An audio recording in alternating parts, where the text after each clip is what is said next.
দেখবেন যাকে আপনি সবচাইতে বেশি ভালোবাসেন, সবচাইতে যাকে প্রায়োরিটি দেন, সেই আপনাকে ধোঁকা দিবে। আপনি যাকে সবার চেয়ে বেশি বিশ্বাস করেন, দেখবেন সেই মানুষটি আপনাকে সবার আগে বিশ্বাস ভেঙে দিবে। আপনি যাকে ভালোবাসতেন, সবসময় প্রায়োরিটি বেশি দিয়ে তাকে প্রাধান্য দিতেন, সবসময় তাকে স্মরণ করতেন, দেখবেন আপনাকে সে আগেই ছেড়ে দিবে। এটি কেন হয় জানেন?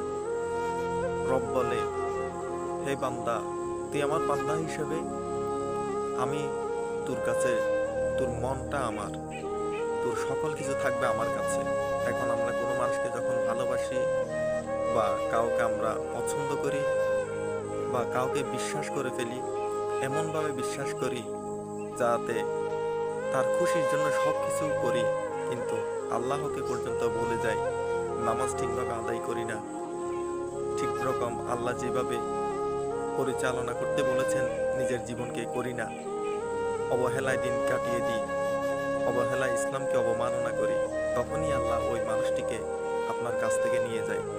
কারণ রব বলে, তোর সব কিছু আমার জন্য, যখন তুই আমার থেকে অন্য কাউকে বেশি ভালোবাসবি, তখনই তাকে আমি তোমার কাছ থেকে কেড়ে নিয়ে যাব, যাতে তুই বান্দা আমার কাছে ফিরে আসতে পারিস।